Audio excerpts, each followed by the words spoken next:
Je travaillais dans un petit bureau de comptabilité. Rien d'important, juste des chiffres et des dossiers. Chaque matin, je prenais le même café, je m'asseyais au même bureau, je regardais la même fenêtre. La vie était calme, presque trop calme. Un soir, en partant, j'ai remarqué que la lumière du couloir clignotait. Je pensais que c'était juste une vieille ampoule. Le lendemain, elle clignotait encore, toujours au même rythme. 3 secondes allumées, une seconde éteinte. Personne d'autre ne semblait le remarquer. Un autre détail est apparu une semaine plus tard. Un léger bruit de grattement dans les murs. Pas fort, comme un stylo qui frotte sur du papier. Je demandais à mes collègues. Ils disaient ne rien entendre. Je continuais à travailler, mais je notais l'heure exacte du bruit. Toujours à 16h17. Jamais avant, jamais après. Un jour, je suis resté tard au bureau. Tout le monde était parti. Le bâtiment était silencieux. À 16h17, le bruit a commencé. Plus fort que d'habitude. Je me suis levé. Je me suis approché du mur. Le bruit venait de l'autre côté. J'ai frappé doucement. Le bruit s'est arrêté immédiatement. Puis, j'ai entendu quelque chose d'autre. Des pas dans le couloir. Je pensais que c'était le gardien. Mais il n'y avait personne. Le lendemain, j'ai trouvé un papier sur mon bureau. Aucune signature. Juste une phrase. Tu n'aurais pas dû écouter. Je pensais que c'était une blague. Un collègue bizarre. Mais le papier était imprimé avec l'imprimante du bureau. À 16h17, je n'étais pas là à cette heure-là. Les jours suivants, d'autres choses ont changé. La porte de mon bureau restait entrouverte le matin. Je la fermais chaque soir. Mon ordinateur se réveillait tout seul. Un dossier vide apparaissait sur le bureau. Nom du dossier, log. À l'intérieur, un seul fichier texte, avec des heures, et mon nom écrit plusieurs fois. Chaque ligne correspondait à une heure où j'étais seul au bureau. Je ne savais pas qui faisait ça. Je n'osais pas demander. Un soir, je suis resté caché dans les toilettes après le travail. Je voulais voir qui entrait dans mon bureau. À 16h17, la lumière du couloir a clignoté. Le bruit de grattement a commencé. Puis, quelqu'un est entré dans mon bureau. Je ne voyais que son dos. Il s'est assis à ma place. Il a allumé mon ordinateur. Il a ouvert le dossier log. Il a ajouté une nouvelle ligne. Mon nom, l'heure actuelle. Puis il a tourné la tête. Il me regardait, comme s'il savait que j'étais là. Je n'ai pas bougé. Je n'ai pas respiré. Il s'est levé lentement. Il a quitté le bureau. Quand je suis entré, il n'y avait personne. Mais le fichier avait été modifié. La dernière ligne disait « Il nous a vus ». Depuis ce jour, le bruit continue. La lumière continue de clignoter. Le dossier continue de se remplir. Je ne sais pas combien ils sont. Je ne sais pas ce qu'ils veulent. Mais je sais une chose.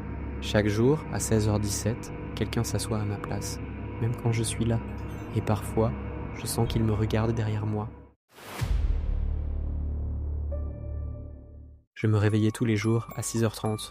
Même heure, même sonnerie. Je vivais seul dans un petit appartement. Rien de spécial. Juste moi et mon téléphone. Chaque matin, je regardais mes messages. Toujours rien d'important. Un lundi, j'ai vu une notification étrange. Un message vocal envoyé à 6h29 par mon propre numéro. Je pensais que c'était un bug. Je l'ai écouté. C'était ma voix. Mais je dormais à ce moment-là. La voix disait « Ne te lève pas demain ». Je l'ai supprimé. Le lendemain, même chose. Un message à 6h29. Encore ma voix. Cette fois, elle disait « Il est déjà dans l'immeuble ». Je suis resté au lit quelques minutes. Puis je me suis levé quand même. Dans le couloir, la porte de l'ascenseur était ouverte. Mais l'ascenseur était vide. Je suis allé travailler. Je n'ai rien raconté à personne. Les jours suivants, les messages continuaient. Toujours à 6h29. Toujours ma voix. Il est devant ta porte. Tu ne devrais pas regarder par le Judas. Il sait que tu écoutes. Je pensais que quelqu'un avait piraté mon téléphone. Mais comment pouvait-il imiter ma voix si parfaitement ? Un matin, je n'ai pas écouté le message. Je l'ai ignoré. En sortant, j'ai trouvé une petite feuille devant ma porte. Aucune écriture, juste un symbole dessiné au stylo. Le même symbole était dans un des fichiers audio. Je ne me souvenais pas l'avoir vu avant. Cette nuit-là, je n'ai pas dormi. J'ai laissé l'enregistreur du téléphone allumé. À 6h29, il a enregistré quelque chose. Des pas dans le couloir, un souffle près de la porte. Puis quelqu'un a murmuré mon nom. Ce n'était pas ma voix. Le lendemain, j'ai reçu un message à 6h29. Ma voix disait « Il sait que tu enregistres ». J'ai commencé à rester éveillé toute la nuit. Je voulais le surprendre. À 6h20, quelqu'un a frappé doucement. Une seule fois. À 6h29, mon téléphone a vibré. Le message disait « Il est derrière toi ». Je me suis retourné.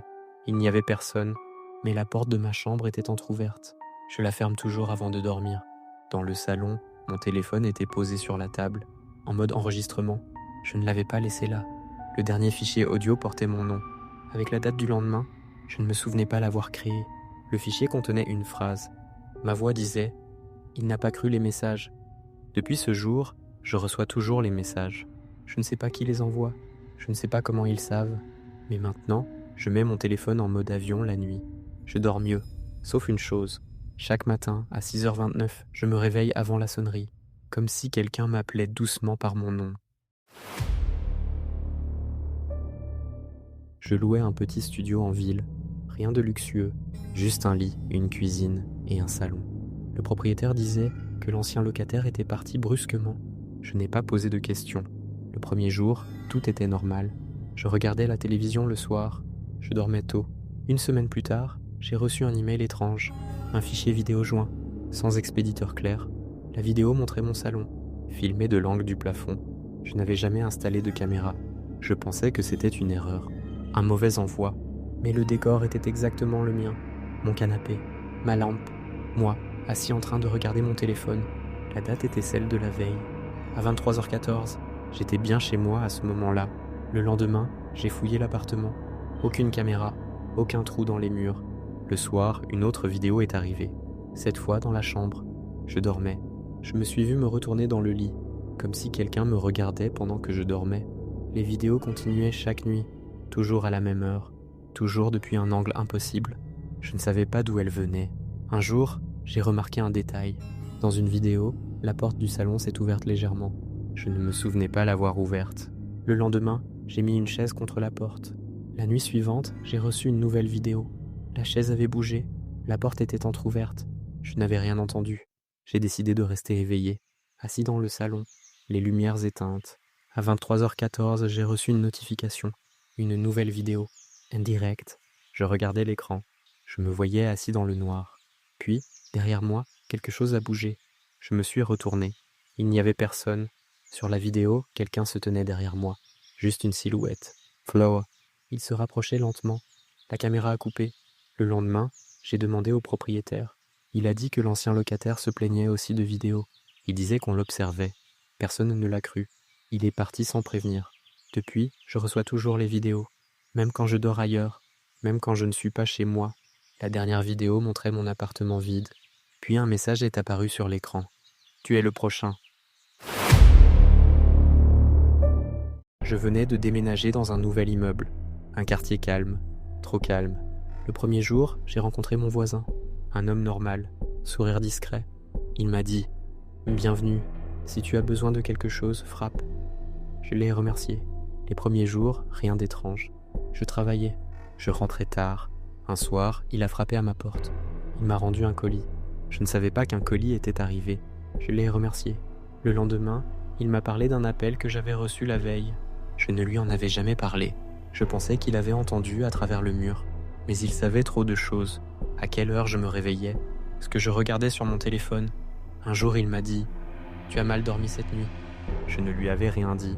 Je commençais à me sentir observé. Une nuit, j'ai entendu un bruit dans le couloir. Je regardais par le Judas. Personne. Le lendemain, il m'a dit « Tu regardais par la porte à 2h13 ?» Je n'ai rien répondu. J'ai commencé à fermer la caméra de mon téléphone, à couvrir la webcam de mon ordinateur. Il continuait à savoir. Un soir, je suis rentré plus tôt. Je ne l'ai croisé dans le couloir. Il m'a dit « Tu es rentré plus tôt aujourd'hui ?» Je n'avais croisé personne. Je suis resté chez moi toute la nuit, sans sortir. Le lendemain, il m'a parlé d'une conversation que j'avais eue seul, dans mon salon. J'ai décidé de fouiller le couloir, les murs, le plafond. J'ai trouvé un petit trou au-dessus de ma porte, presque invisible. À l'intérieur, une petite caméra. J'ai appelé le propriétaire. Il a juré qu'il ne savait rien. Il m'a dit que l'ancien locataire se plaignait aussi du voisin, mais personne ne le croyait. Cette nuit-là, j'ai retiré la caméra. Je l'ai jetée. Le lendemain, mon voisin a frappé.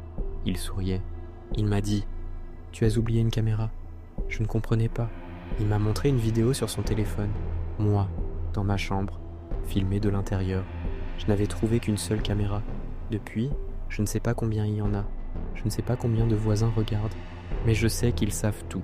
Et chaque fois que je ferme les lumières, je sens qu'ils regardent encore.